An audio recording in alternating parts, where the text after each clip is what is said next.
Hello, friends, and welcome back to my channel Learn and Grow Every Day with Snigdha.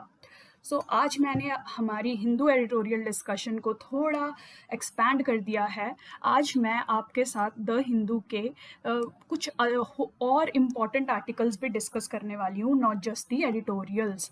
ये आपको benefit करेगा, इसलिए मैंने अपनी डिस्कशन को एक्सपैंड किया है आज से। बेसिकली आज हम ये 10 आर्टिकल्स डिस्कस करने वाले हैं। कुछ बहुत ही छोटे हैं तो ये ज़्यादा टाइम नहीं लेगा, और कुछ बहुत ही इंटरेस्टिंग है। सो मेरे साथ जुड़े रहिए इस इंटरेस्टिंग डिस्कशन के लिए। So let's begin. First article और सबसे इंटरेस्टिंग स्टोरी है बिहाइंड दिस इज़ दैट कि टाटाज ने एयर इंडिया को वापस जीत लिया है। तो ऐसा क्यों कहा जा रहा है कि वापस जीत लिया है? इसका रीज़न बेसिकली यही है कि जो एयर इंडिया है that was originally established by mister JRD Tata in 1932 as Tata Airlines. Air India की बर्थ जो है वो टाटा साहब ने ही किया था 1932 में। ये उनका एक ड्रीम प्रोजेक्ट था। ये प्रीमियर एयरलाइंस उन्होंने लॉन्च की थी, और उस टाइम पे कहा जाता है कि ये one of the best airline services थी। ये तब की जो बेस्ट ग्रेट ब्रिटेन की एयरलाइंस थी उनको भी टक्कर देती थी। एंड इवन जो सिंगापुर एयरलाइंस है, जो आज की प्रीमियर एयरलाइन सर्विस है, वो भी एयर इंडिया से इंस्पायर होके और लर्न करके ही उतनी इवैल्यूएट और इवॉल्व हुई है आज की डेट में। ये बहुत ही इंटरेस्टिंग स्टोरी, आप चाहें तो डिटेल में जाके पढ़ सकते हैं। बस अब बेसिकली ये हुआ है कि एयर इंडिया, आपको पता ही है कि बहुत ही लॉसेस में जा रही थी। इसके कंबाइंड लॉसेस 61,000 करोड़ से भी ऊपर जा रहे थे। तो टाटाज ने अब बिडिंग प्रोसेस में 18,000 करोड़ के अमाउंट में एयर इंडिया को वापस खरीद लिया है। इसमें से 18,000 करोड़ में से जो 15,300 करोड़ का डेट कंपोनेंट है जो एयर इंडिया के ऊपर डेट है, वो टाटाज ने एक्वायर किया है। दैट मीन्स इसको सॉल्व करेंगे वो। बाकी वो ये 2,700 करोड़ की जो पेमेंट है वो सेंट्रल गवर्नमेंट को कैश में करेंगे। बेसिकली इसमें कुछ और ख़ास जानने के लिए नहीं है। आप ये इन्फॉर्मेशन फैक्चुअल पढ़ सकते हैं, एग्ज़ाम पॉइंट ऑफ व्यू से यूज़ हो सकती है। नेक्स्ट आर्टिकल जो है, ये रिपोर्ट किया गया है कि इंडिया चाइना का तवांग एरिया में फेस ऑफ हुआ है अभी रिसेंटली। पहले तो हम मैप में देख लीजिए कि ये बहुत इंपॉर्टेंट है कि तवांग है कहाँ। तवांग इंडिया के अरुणाचल प्रदेश सेक्शन में, यहाँ इंडिया चाइना बॉर्डर के ईस्टर्न सेक्टर में लाई करता है। तो आप ये थोड़ा मैप देख लीजिए। मैप बेस्ड क्वेश्चंस आज आ सकते हैं, उसमें ये आंसर करने में हेल्प करेगा। तो ये यहीं न्यूज़ में यही कहा जा रहा है कि चाइनीज़ सोल्जर्स को डिटेन कर लिया था इंडियन साइड में, क्योंकि वो इंडियन जो एरिया है according to India that is perceived, उस एरिया में आ गए थे। बट उसके बाद पूछताछ के बाद अकॉर्डिंग टू प्रोटोकॉल्स उनको वापस भेज दिया गया था। चाइनीज़ सोल्जर्स का कहना था कि हम उनकी परसेप्शन के अकॉर्डिंग वो अपने एरिया में ही घूम रहे हैं। तो ये सब इंडिया चाइना में चलता ही रहता है। आप देखिए, ये आपके सब्जेक्टिव आंसर राइटिंग में मैप बहुत इंपॉर्टेंट है। जब भी इंडिया चाइना बाउंड्री डिस्प्यूट पे कोई क्वेश्चन आए तो please make this map rough map of India, नदरन India, और ये 3 सेक्टर शो कीजिए। इंडिया चाइना के डिस्प्यूट इन तीनों सेक्टर में एग्जिस्ट करते हैं आज की डेट में। वेस्टर्न सेक्टर, ईस्टर्न सेक्टर और सेंट्रल सेक्टर। वेस्टर्न सेक्टर में तो हम ऑलरेडी देख चुके हैं, गलवान वैली में इंसिडेंट हुआ, फिर डेप्सांग। यहाँ पे इतने मल्टीपल पॉइंट्स ऑफ कन्फ्लिक्ट है इंडिया के बीच में, जो आप टाइमली न्यूज़ में टाइम टू टाइम देखते रहेंगे, आपको पता चलता रहेगा। अभी के लिए आप गलवान याद रखिए, और जो आते रहते हैं Depsang and Pangong so, all those, उनको यहाँ पे नोट करते रहिए। अब ईस्टर्न सेक्टर में ये हमने यहाँ तवांग में देखा है। यहाँ पे आपको पता ही है डोकलाम का इंसिडेंट हुआ था, जो कि है भूटान पेपर, इसी सेक्टर में फॉल करता है। यहाँ पे और भी कहीं कन्फ्लिक्ट पॉइंट्स हैं। तो आप ये मैप ज़रूर बनाइएगा उस सब्जेक्टिव आंसर में, और थोड़े पॉइंट्स ऑफ डिस्प्यूट्स जो हैं वो मैप पे एग्जैक्टली पॉइंट आउट कर दीजिएगा। सो यही था इस आर्टिकल के बारे में। अब ये कुछ एडिटोरियल्स हम डिस्कस कर लेते हैं। ये पहला एडिटोरियल था जम्मू कश्मीर में जो किलिंग्स हुई हैं उसके बारे में। ऑल्दो इसमें कुछ ज़्यादा नहीं है, बस ये एडिटोरियल ये बताना चाह रहा है कि टारगेटेड किलिंग्स ऑफ सिविलियंस जो है वो बहुत बढ़ गई है JNK में। जैसे कि पुलिस फिगर्स के अकॉर्डिंग 28 सिविलियंस की डेथ हुई है JNK में, जबकि सिक्योरिटी फोर्सेस की कैजुअलिटीज़ 22 ही हैं। तो ये कंसर्निंग है। We are trying to establish peace and stability in JNK। हम चाहते हैं कि वहाँ सुरक्षित और पीसफुल माहौल हो, बट अगर ऐसे सिविलियंस की डेथ होंगी तो ये सिर्फ फियर का माहौल वहाँ क्रिएट करेगा, डिस्ट्रस्ट का माहौल क्रिएट करेगा, एगनी कॉज करेगा। तो हमारा जो एफर्ट है to normalise life in JNK वो सक्सेसफुल नहीं हो पाएगा। तो इसके लिए राइटर यही कहते हैं कि हमें पॉलिटिकल पार्टीज़ को इंगेज करना चाहिए, सिविल सोसाइटी ऑर्गेनाइजेशन को इंगेज करना चाहिए, along with trying to control the terrorist activity in the region. तो आप ये वे फॉरवर्ड की तरह जम्मू एंड कश्मीर की प्रॉब्लम को प्रेजेंट कर सकते हैं। वैसे सेंट्रल गवर्नमेंट ने यहाँ बहुत सारे एफर्ट्स लिए हैं, बहुत सारे development efforts, panchayat local government के इलेक्शंस भी कंडक्ट किए गए थे रिसेंटली, और टूरिज़्म सेक्टर को भी प्रमोट करने के लिए बहुत एफर्ट किया जा रहा है। तो उन्हीं एफर्ट के बीच में राइटर कहते हैं कि हमें पॉलिटिकल पार्टीज़ को इन्वॉल्व करना चाहिए, क्योंकि ये अपने पॉलिटिकल पर्पसेस के लिए यहाँ पे इंस्टेबिलिटी ना बढ़ाएं। सिविल सोसाइटी को इन्वॉल्व करना चाहिए। आप सिटीजन्स को इन्वॉल्व करेंगे तो they will act as your partners in controlling instability in the Jammu Kashmir region. So that is why this point can be used as a way forward. So next editorial था chemistry Nobel के बारे में। इसके बारे में मैं video detail में already बना चुकी हूँ, तो आप वो जाके भी चेक कर सकते हैं। मैं डिस्क्रिप्शन बॉक्स में उसका लिंक दे दूँगी। इसमें थोड़ा डिस्कस कर लेते हैं एडिटोरियल में जो भी कहा गया है।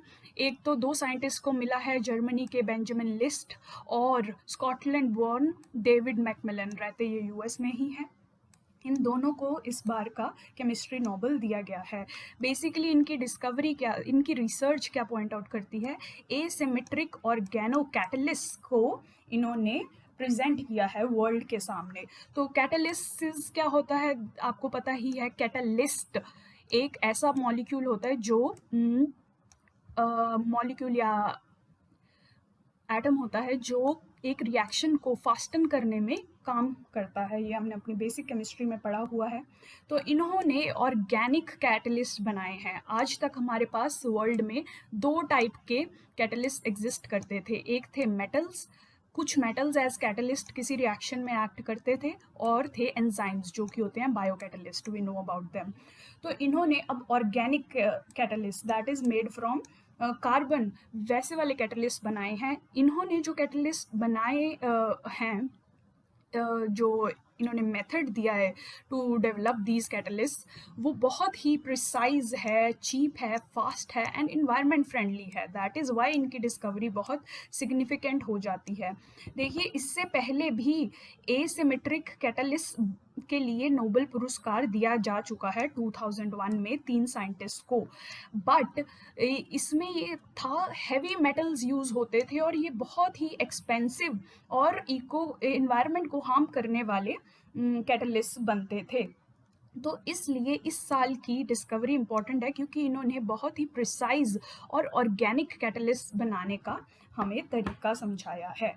तो इनकी जो ये रिसर्च है ये बहुत ही यूज़फुल होगी कैटालाइसिस फील्ड में। जहाँ जहाँ केमिकल रिएक्शन यूज़ होती है और केमिकल कैटालाइसिस यूज़ होता है, वहाँ इनकी रिसर्च का सिग्निफिकेंस होगा। तो ये भी लिखा गया है कि 35% जो वर्ल्ड की GDP है वो केमिकल कैटालिसिस को यूज़ करती है इन वन फॉर्म और दी अदर। तो यू कैन सी कि इनकी रिसर्च का कितनी बड़े स्केल पे सिग्निफिकेंस दिया गया है। फार्मास्यूटिकल ड्रग रिसर्च में स्पेसिफिकली बहुत ही एप्लीकेशन इसका होगा। तो आप वो वीडियो चेक कीजिए और पॉइंट्स जानने के लिए। सो नेक्स्ट आर्टिकल ये पब्लिक हेल्थ पे था, infusing public health into public into Indian medical education. इसमें कुछ खास नहीं था। जो आपके पॉइंट ऑफ व्यू, पेपर के पॉइंट ऑफ व्यू से सिग्निफिकेंट है वो यहाँ मैंने मेंशन कर दिया है पॉइंट। बस राइटर कहते हैं कि हमें सोशली ओरिएंटेड फिजिशियंस को बनाने की कोशिश करनी चाहिए। ये हमारा 1950s पोस्ट इंडिपेंडेंस से हमारा ये एम रहा है कि जो डॉक्टर्स बने वो लोगों के वेलफेयर के लिए वर्क करें, ना कि अपने पर्सनल इंटरेस्ट को बढ़ाने के लिए। आजकल आप देखिए खर्चे इतने हो गए हैं हेल्थ केयर के, just because physicians are focused on increasing their profits rather than helping the society. तो इसी एम को अचीव करने के लिए राइटर कहते हैं कि हमें कम्युनिटी मेडिसिन को प्रमोट करना चाहिए। उसके लिए हमें जो मेडिकल करिकुलम है उसमें रिफॉर्म्स लाने की ज़रूरत है, उसमें कम्युनिटी मेडिसिन को बढ़ा चढ़ाकर प्रेजेंट करने की ज़रूरत है। क्योंकि राइटर कहते हैं कि जो एजुकेशन है, मेडिकल एजुकेशन है, वो फॉर्मेटिव ईयर्स में बहुत बड़ा रोल प्ले करती है। देखिए आप अपने यूपीएससी में भी देखिए कि आपको एथिक्स का पेपर इंट्रोड्यूस कर दिया गया है। उसका एक रैशनल ये भी है कि आपके दिमाग में सोसाइटी की प्रॉब्लम्स जो हैं जाएं, आप अच्छे वेज, आपकी अच्छी थॉट्स हो, आपका एटीट्यूड पॉजिटिव हो, आप कंसेप्ट्स लाइक एम्पैथी, कंपैशन, इन सब चीज़ों को जानें ताकि आपके अंदर वो एथिकल ट्रेनिंग ज्वाइन करने से पहले ही थोड़ी बहुत हो जाए। क्योंकि एडुकेशन बहुत रोल प्ले करती है बंदे का, एक इंसान का कैरेक्टर बिल्डअप करने में। तो वही कह रहे हैं राइटर कि अगर हम मेडिकल एजुकेशन में करिकुलम में रिफॉर्म्स करें और उसमें कम्युनिटी मेडिसिन और कम्युनिटी हेल्थ को अच्छा इम्फेसिस दें, तो हम इंडिया के हेल्थ सेक्टर को फॉर्मुलेट और रीफॉर्म कर सकते हैं टुवर्ड सोशल वेलफेयर। ऐसे ही राइटर ने एग्जाम्पल दी है क्यूबा की, कि क्यूबा ने मेडिकल करिकुलम को रिफॉर्म करके, ट्यून करके पब्लिक हेल्थ की नीड्स के अकॉर्डिंग ये अचीव किया है। So that is what this article is all about. Next, this is a very important article. इसमें जो राइटर हैं वो इंडिया की फेडरल डेमोक्रेसी के बारे में डिस्कस करते हैं, इसके फ्लॉज के बारे में डिस्कस करते हैं। सो बेसिकली डेमोक्रेटिक फेडरलिज्म या फेडरल डेमोक्रेसी क्या होती है? देखिए, democracy people, government by the people, for the people end of the people. Federalism है कि डिफरेंट यूनिट्स होंगे गवर्नेंस के and they will act in cooperation. तो डेमोक्रेटिक फेडरलिज्म में ये प्री सपोज किया जाता है कि सारे यूनिट्स जितने भी हम क्रिएट करते हैं, जैसे सेंटर, स्टेट, लोकल गवर्नमेंट्स, जो भी और यूनिट्स क्रिएट करें, उनके बीच में इक्वालिटी और कोऑर्डिनेशन एंड कोऑपरेशन हो, और वो सब एक सिंगल कॉन्स्टिट्यूशन के अंडर वर्क करें, और उनके बीच में जो भी डिस्प्यूट्स होंगे वो एक इंडिपेंडेंट जुडिशरी के द्वारा सॉल्व किए जाएं इन a moral and professional manner. So that is what is the basic idea of democratic federalism. But writer जो है हमें बताते हैं कि इंडिया में जो ये डेमोक्रेटिक फेडरलिज्म का आइडिया है वो काफ़ी चैलेंजेस फेस कर रहा है। इसके लिए पहले कुछ एग्जांपल्स दी जाती हैं। वो कहते हैं कि राज्यसभा में देखिए फ्रीक्वेंट एडजॉर्नमेंट्स एंड डिसरप्शंस होती रहती हैं। इसकी वजह से जो राज्यसभा के चेयरपर्सन है वो भी ही kind of suffered broke down in अगस्त 2021, क्योंकि वो कंडक्ट ही नहीं कर पा रहे थे, इतना शोर शराबा या डिस्ट्रप्शंस राज्यसभा में हो रहे थे। Rajya Sabha is a important unit of federalism, यहाँ पे स्टेट रिप्रेजेंट होती है, तो इसे फेडरल चैम्बर भी कहा जाता है। तो अगर ये नहीं वर्क कर पाएगी, दैट मीन्स हमारी फेडरलिज्म जो है वो ढंग से वर्क नहीं कर पा रही। वैसे ही सेकेंड एग्जाम्पल दी जाती है कि आप देखिए क्रॉस बॉर्डर फायरिंग हो रही है। आपने देखा कि असम मेघालय में कैसे क्रॉस बॉर्डर फायरिंग हुई, जिससे लाइफ्स भी लॉस हुई। तो ये भी federalism which demands cooperation and equality among the units, ये भी एक अच्छा साइन नहीं है। वैसे ही राइटर कहते हैं कि इंडिया की डेमोक्रेसी में भी बहुत सारे फ्लॉज हैं। तो रजनी कोठारी बहुत ही इम्पोर्टेंट पॉलिटिकल साइंटिस्ट रह चुके हैं, इनकी बुक्स भी हैं, आपने पढ़ी होंगी। तो ये इंडिया को वन पार्टी डोमिनेंस रूल कहते थे। डेमोक्रेसी का मतलब है कि मल्टीपल पार्टीज होनी चाहिए और सिटीजन्स को फ्री चॉइस होनी चाहिए उनमें से अपना फेवरेबल लीडर सिलेक्ट करने की। बट इंडिया की डेमोक्रेसी में क्या प्रॉब्लम थी कोठारी जी के अकॉर्डिंग, कि वन पार्टी डोमिनेंस थी। पहले आपको पता ही है कि 80s तक तो कांग्रेस सिस्टम ही चलता रहा है और कोई इतनी इफ़ेक्टिव इसका कॉम्पिटिटर नहीं आया है।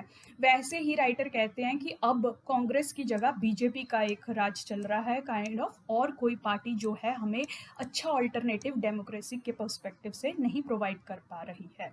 सो दैट प्रॉब्लम जो है कंटिन्यूज इन आवर डेमोक्रेसी की one party dominance still exists. वैसे ही गुन्नार मादयाल, ये भी बहुत इम्पोर्टेंट साइंटिस्ट हैं और फिलोसफर हैं आई मीन, तो इन्होंने इंडिया को सॉफ्ट स्टेट का टैग दिया था। देखिए सॉफ्ट स्टेट एक ऐसी स्टेट होती है कि जहाँ पे इनडिसिप्लिन हो, लॉलेसनेस हो, लॉज लेजिस्लेशंस जो है अच्छी तरह बन ना पाएँ या फिर इन्फोर्स ना हो पाएँ, जो पब्लिक ऑफिसर्स हैं वो अपना पर्सनल एग्रेंडाइजमेंट की तो और चले जाएँ, करप्शन हो, all that is considered as signs of soft state which is not able to make good policies or make decisions for itself और उनको implement नहीं कर पाती। तो वो कहते हैं कि lawlessness ये जो है वो इंडिया में अब भी दोबारा रिकार्सनेटेड मतलब दोबारा जन्म ले रही है। आप देखिए पिगसस एरा आ गया है, वो कह रहे हैं ये एक लॉलेसनेस और अब्यूज़ ऑफ अथॉरिटी का ही एग्जाम्पल है कि कोई भी कहीं से भी किसी को भी वॉच कर रहा है विदाउट देयर इंफॉर्मेशन। तो ये कह रहे हैं कि इंडिया अब फिर से सॉफ्ट स्टेट की कैटेगरी में डेमोक्रेसी नहीं सॉफ्ट स्टेट कंसिडर की गई है। उसके बाद राइटर कहते हैं कि इंडिया फंक्शनिंग अनार्की भी है।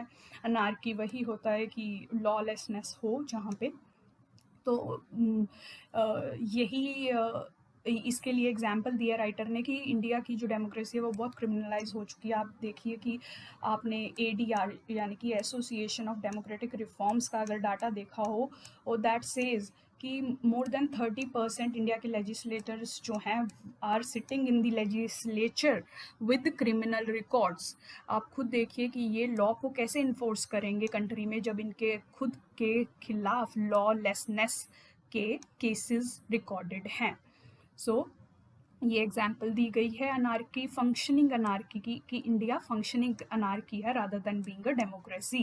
कोर्ट रूम्स में आप देखिए रिसेंटली कोर्ट में एक हादसा हुआ था जब गैंग वॉर कहा गया था कि एक गैंगस्टर को मार दिया गया था, तो उसकी ये सेकंड एग्जाम्पल ली है राइटर ने टू सिग्निफाई कि इंडिया की डेमोक्रेसी जो है that is not functioning to appropriate level. तो अब और इश्यूज जो हैं, एग्जैक्ट इश्यूज जो हैं वो राइटर डिस्कस करते हैं फेडरल डेमोक्रेसी में। सो फर्स्टली डेमोक्रेसी का पिलर क्या है? वोटिंग। वोटिंग से हम अपने डेमोक्रेटिकली इलेक्टेड लीडर्स को अपॉइंट करते हैं। तो राइटर कहते हैं कि इस वोटिंग सिस्टम में ही प्रॉब्लम है कि हम जो अपनी वोटिंग है वो रादर देन सीइंग कि पार्टी का क्या एजेंडा है, पार्टी का मैनिफेस्टो क्या है, या फिर कैंडिडेट जो हम हैं सिलेक्ट कर, जो हमारे सामने कैंडिडेट्स प्रेजेंट किए जाते हैं उनकी क्वालिफिकेशंस क्या हैं, हम एथनिक या किनशिप लाइंस पे वोटिंग करते हैं जैसे कि कास्ट रिलीजन बेसिस पे। देखिए इस पॉइंट को आप इस एडिशनल डाटा से सपोर्ट कर सकते हैं।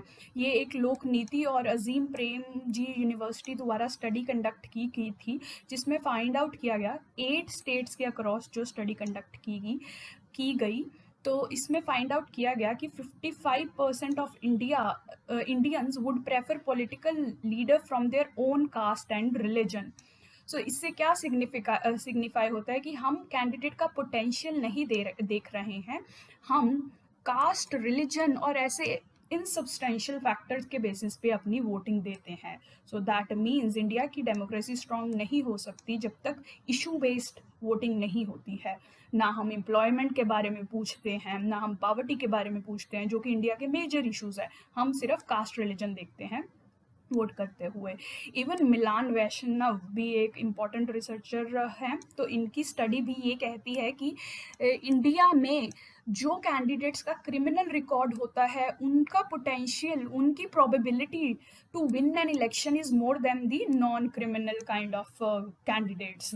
तो ऐसा क्यों होता है? वो कहते हैं कि क्योंकि लोगों को लगता है कि this person one with criminal record has network और power to bring about changes or do some work.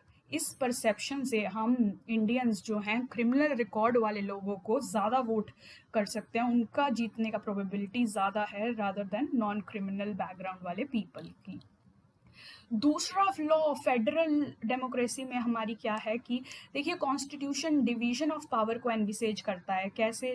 जैसे कि हमने देखा हुआ शेड्यूल 7 है, उसमें 3 लिस्ट्स दी गई हैं, list 1, list 2, list 3, 1 for centre, 2 for state governments, 3 है कंकरेंट।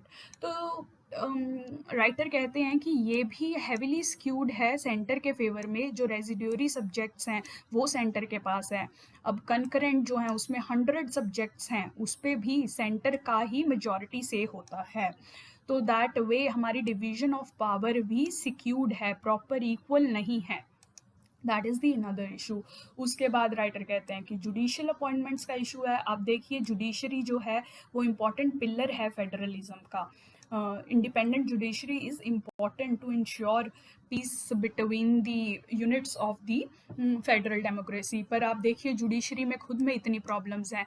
यहाँ पे 45% वैकेंसीज़ हैं जो अपॉइंटमेंट के लिए जो जुडिशरी अपॉइंटमेंट के लिए नेम भेजती है सेंटर के पास, वो अप्रूव नहीं किए जाते हैं। इसलिए इतनी वैकेंसी जो है यहाँ एग्जिस्ट कर रही है। जो प्रमोशन और ट्रांसफ़र्स भी हैं वो भी सेंट्रल गवर्नमेंट डिसाइड करती है। सो इसकी वजह से जो जुडिशरी है हमारी इंडिपेंडेंटली और एफिशिएंटली वर्क नहीं कर पा रही। That means it impacts our federal structure, our federal democracy. उसके बाद ऑल इंडिया सर्विसेज में भी प्रॉब्लम्स हैं। ये लोग ट्रेन सेंटर में होते हैं सेंटर की फ़िलॉसफी के साथ। उसके बाद ये जाते हैं स्टेट्स में सर्व करने के लिए। तो स्टेट्स का ये हमेशा आर्ग्यूमेंट रहता है कि ऑल इंडिया सर्विसेज को वो कंट्रोल नहीं कर पा रहे हैं, और वैसे भी इनको फायर करने की जो पावर है वो सिर्फ प्रेसिडेंट के पास होती है। स्टेट्स जो हैं वो सिर्फ ट्रांसफ़र वगैरह कर सकते हैं। तो स्टेट्स का ये मतलब ये फेडरल फीचर के इशू में आता है कि स्टेट्स के पास अपने जो अपॉइंटेड ऑफिशियल्स हैं उनको कंट्रोल करने की पावर नहीं है। तो ये अगला इशू था। उसके बाद गवर्नर्स का रोल, ये तो बहुत ही एक्सटेंसिवली डिस्कस्ड है। फेडरलिज्म का एक बहुत मेजर इशू है हमारा। जो ये गवर्नर जो है हमारा अपॉइंट किया जाता है सेंटर की ओर से। तो क्या होता है कि governor is suppose to be a link between centre and state. Constitutionally that is what division is, कि गवर्नर एक लिंक पिन की तरह एक्ट करे, बट एक्चुअली ये सेंटर का एजेंट की तरह एक्ट करता है। जो सेंटर कहता है उसकी कमांड्स फॉलो करता है। ऑब्वियसली सेंटर अपने फेवरेबल जो लोग हैं गवर्नर के रूप में अपॉइंट करते हैं और स्टेट्स को कंट्रोल करने की कोशिश करते हैं। That impacts our federal structure too. उसके बाद जैसे मैंने कहा राज्यसभा एक इम्पॉर्टेंट पिलर है फेडरलिज्म का, ये फेडरल चैम्बर है। तो इसमें जो इश्यूज़ हैं वो भी इम्पॉर्टेंट इश्यूज़ बन जाते हैं हमारी डेमोक्रेटिक फेडरलिज्म के। तो इसके इश्यूज़ हम यहाँ डिस्कस करने वाले हैं। अब देखिए राज्यसभा में जो लोग कैंडिडेट्स इलेक्ट होते हैं वो स्टेट लेजिस्लेटर्स के थ्रू इलेक्ट होते हैं। तो राइटर कहते हैं कि ये खुद लेजिस्लेटर्स तो रहें ना रहें पावर में, बट इनके द्वारा इलेक्टेड जो राज्यसभा में मेंबर्स हैं वो हमेशा रहते हैं।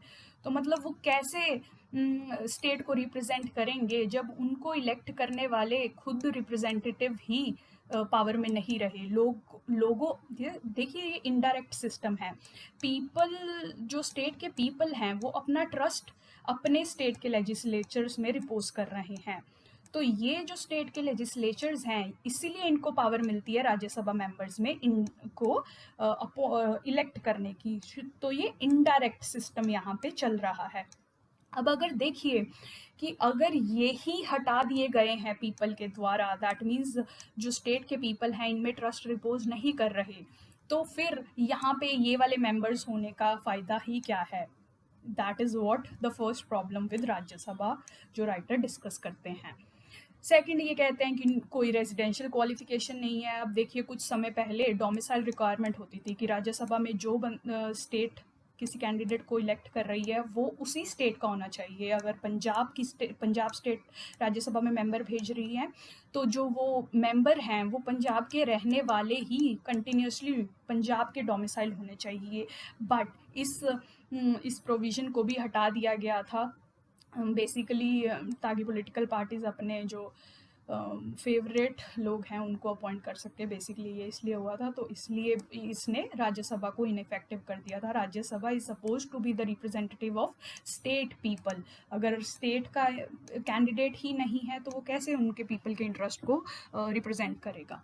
तो ये सेकंड इशू है।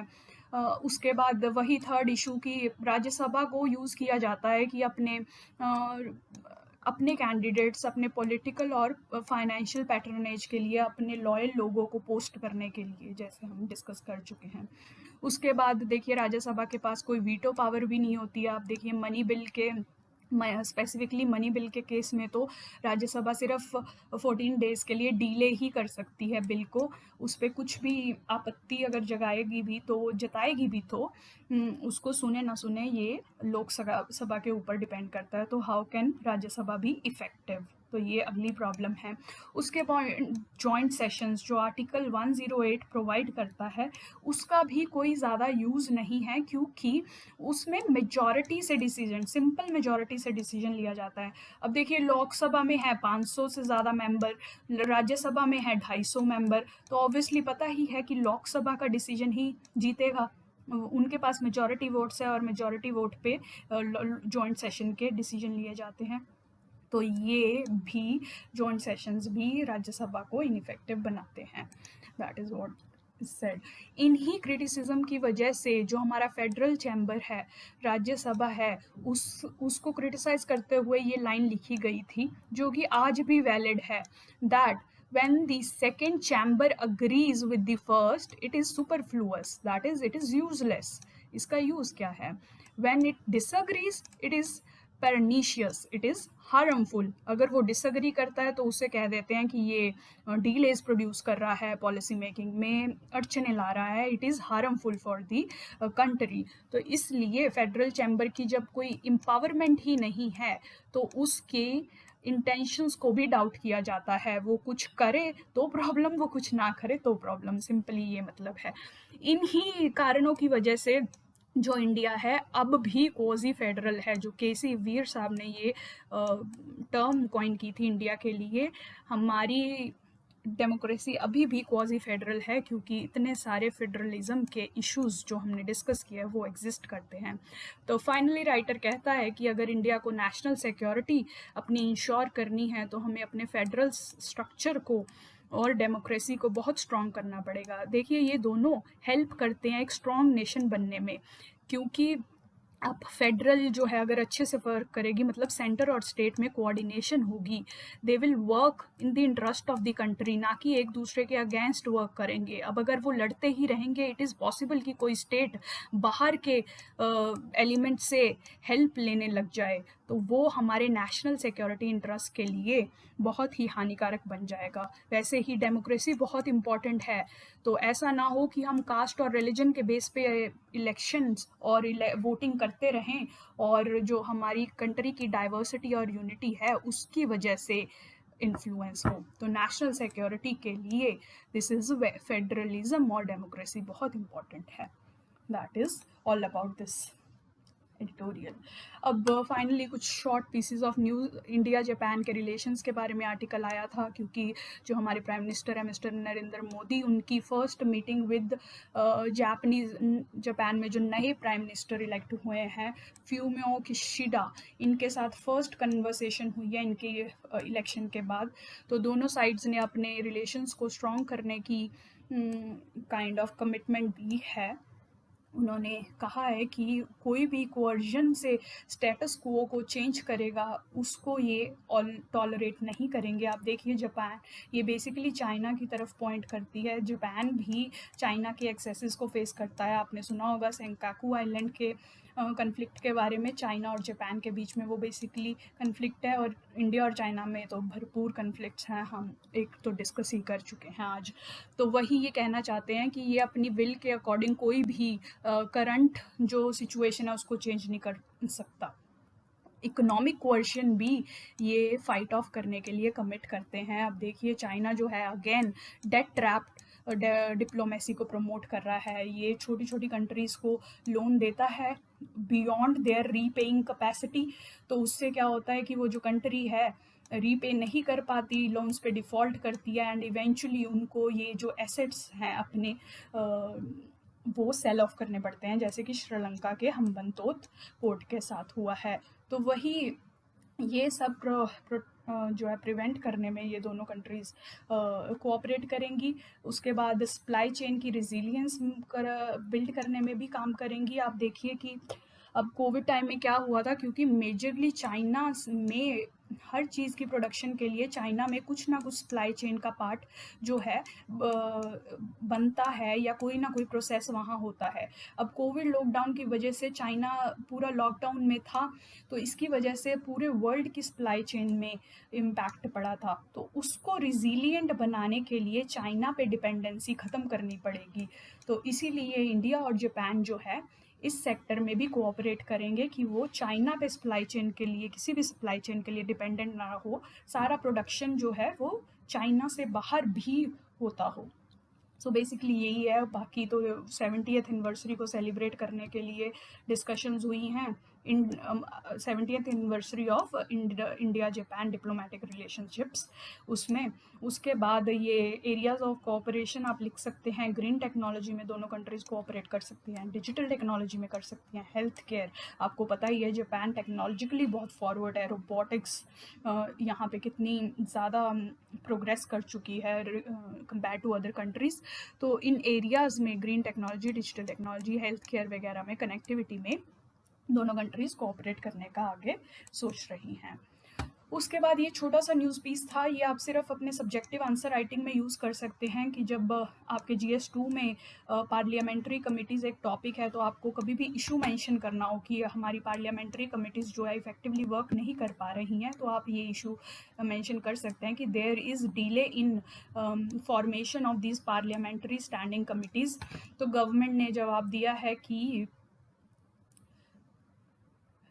जो मेंबर्स हैं वो अटेंड नहीं कर रहे हैं मीटिंग्स, इसीलिए वो जो फॉर्मेशन में डिले हो रहा है। तो आप जस्ट मेंशन कीजिए कि अटेंडेंस के इशू हैं पार्लियामेंट्री कमिटीज़ में, देयर इज़ अ फॉर्मेशन में इशू है कि डिलेज इन फॉर्मेशन है। तो आप ये 2 पॉइंट्स अपने आंसर में यूज़ कर सकते हैं, और कुछ ज़्यादा नहीं है इस आर्टिकल में। फाइनली ये जो नोबेल पीस पुरस्कार इस बार का दिया गया है, 2 जर्नलिस्ट को दिया गया है। एक तो फिलीपींस की हैं मरिया रेसा और रशिया के दिमित्री मुरातोव। तो ये यही इस फ्रीडम ऑफ एक्सप्रेशन को सेलिब्रेट या प्रमोट करने के लिए ये पीस पुरस्कार दिया गया है।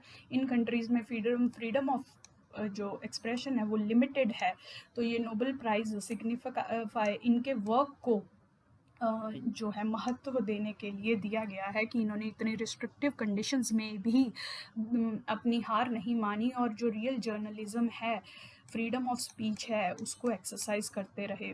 तो मीडिया जो होता है एक बहुत इम्पॉर्टेंट पिलर होता है, इसे 4th पिलर ऑफ डेमोक्रेसी भी कहते हैं।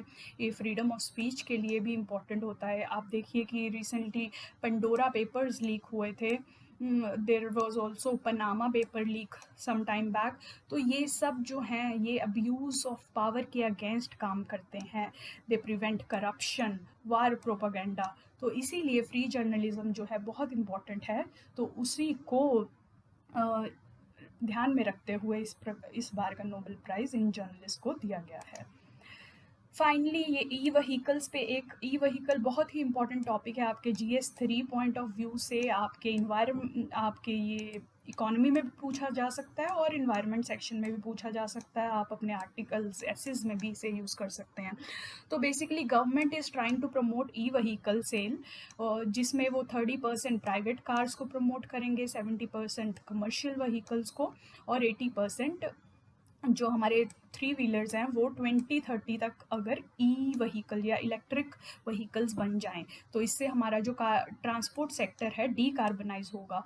दैट इज़ कि ये पेट्रोल डीजल की जगह जो हमारी प्राइवेट कार्स हैं, हमारे कमर्शियल व्हीकल्स हैं, हमारे 3 व्हीलर्स हैं, ये इलेक्ट्रिसिटी पे वर्क करें, तो हम अपनी जो है एमिशंस को, कार्बन एमिशंस को सिग्निफिकेंटली रिड्यूस कर पाएंगे। इसलिए इस पे फोकस किया जा रहा है।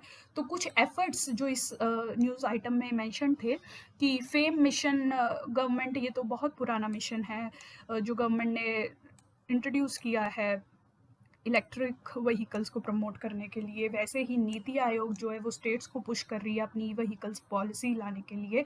तो 15 states already state e vehicle policy भी ला चुकी हैं, तो ये सेकंड सिग्निफिकेंट एफर्ट है गवर्नमेंट का। और थर्ड है कि ये पोटेंशियल प्रोजेक्ट की तरह सामने आ रहा है कि एक इलेक्ट्रिक हाईवे बनाया जाएगा दिल्ली टू मुंबई एक्सप्रेसवे के बीच में। तो उससे क्या होगा, इस एक्सप्रेसवे पे चलने वाली जो गाड़ियाँ वो इलेक्ट्रिसिटी पे वर्क करेंगी, तो इससे हमारा एमिशन लेवल्स जो है बहुत कम हो जाएगा।